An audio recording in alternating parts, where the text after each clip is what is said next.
두 질환은 일반적으로 혼동되기 쉽기 때문에 정확한 치료를 받지 못하는 경우가 많습니다. 세심한 주의를 기울여서 전문의의 정확한 진단을 받고 치료를 받으시기를 권유드립니다. 안녕하세요. 청밀병원 장지란 원장입니다. 그동안 저희가 많은 컨텐츠를 통해서 하지정맥류의 다양한 정보를 소개해드렸는데, 오늘은 하지정맥류와 혼동되기 쉬운 하지불안 증후군에 대해서 이야기해볼까 합니다. 먼저 하지불안 증후군은 영어로 레스트레스 렉 신드롬이라고 하는데, 레스트레스 즉 가만히 있지 못한다는 뜻입니다. 다시 말해 어떤 불편함으로 인해서 다리를 가만히 두지 못하는 상태를 말합니다.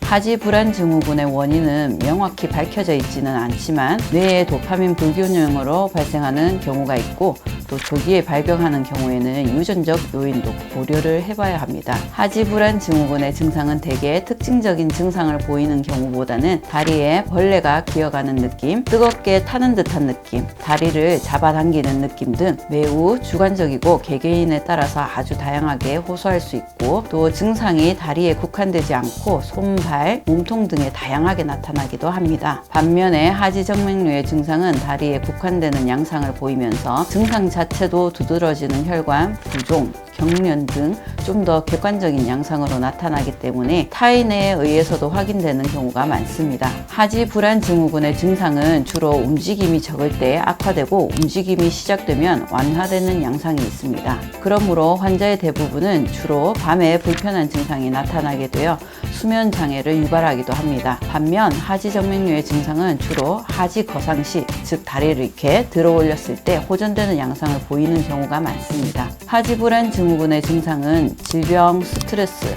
호르몬 불균형, 비만, 생활습관 변화 등에 따라서 악화되기도 하기 때문에 증상이 심해진다면 기저질환의 발생 유무 또는 신체 밸런스가 깨졌는지 여부 등에 대한 세심한 관찰이 필요합니다. 이렇듯 하지불안 증후군의 양상은 대체로 비특이적이고 원인 또한 불분명하고 다양하기 때문에 진단 또한 어렵습니다. 그러므로 하지불안 증후군으로 진단을 하기 위해서는 우선 하지에 발생할 수 있는 다양한 신체적 원인에 대한 검사를 시행하여 다른 질병에 의한 것인지 아닌지를 먼저 확인하는 것이 중요합니다. 오늘은 다리가 불편할 때 많이 언급되는 하지불안 증후군과 하지정맥류를 비교하고 알아보는 시간을 가졌습니다. 두 질환은 일반적으로 혼동되기 쉽기 때문에 하지정맥류 환자가 하지불안 증후군으로, 또는 반대로 하지불안 증후군 환자가 하지정맥류로 진단되어서 정확한 치료를 받지 못하는 경우가 많습니다.